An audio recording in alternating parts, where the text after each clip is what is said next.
A new rendition of the play Cat on a Hot Tin Roof will star Scarlett Johansson and feature a very significant twist. We have Stefanie Cohen. She's making her way onto the set slowly but surely, walking over here to me. We're looking at one of the playbills right there. There she is, right here. Hi. Hi there. So let's talk a little bit about, this is Tennessee Williams' Cat on a Hot Tin Roof, iconic production, but the new one opening has one big twist that's creating a little bit of controversy. Tell us what it is. Well, breaking news on Broadway. I don't know. I think that it's been cut, but there was apparently the ghost of the character that causes the part of Brick to be so tortured.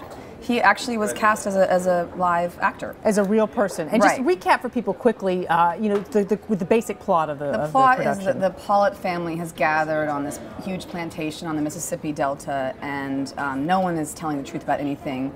Brick won't sleep with his wife Maggie. He's become an alcoholic, and there is some sort of possibility that he's gay.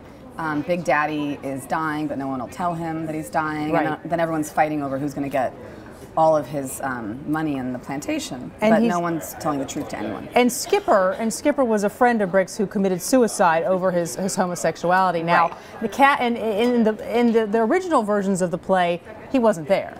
No, he was a ghost. I mean, it was a memory Right. that sort of haunted everyone. But now the director Rob Ashford had made it sort of literal, and anytime Brick would think about Skipper and the pain that he felt over Skipper killing himself, a guy wearing a leather jacket, a varsity leather jacket and jeans would come out on stage.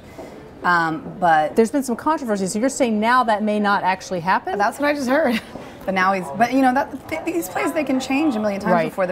before the actual opening date, which is next Thursday. So.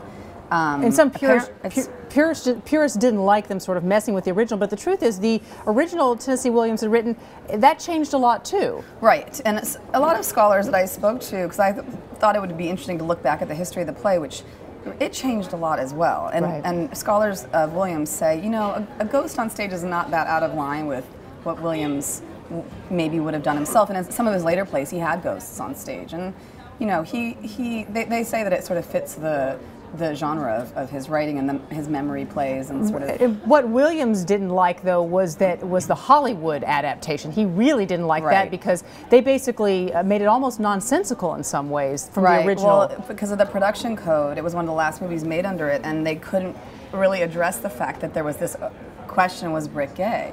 And did he have an affair with Skipper? So they just completely change it, and it makes the movie a bit nonsensical, even though it's right. still compelling because it has Elizabeth Taylor in a slip and Paul Newman, you know, half undressed, and I mean, and Burl Ives is Big Daddy. It's a great movie. It just doesn't make a lot of sense. So this revival opens next week at the Richard Rogers Theater here. Right. Any sense quickly on ticket sales, early ticket sales, how they've been? I think they've been doing well, but we'll see. Maybe now that the ghost is gone, who knows? No, you're right. People want to come and see, is the ghost there? Is the ghost not there? Right. Stefanie Cohen, thanks so much for being with us.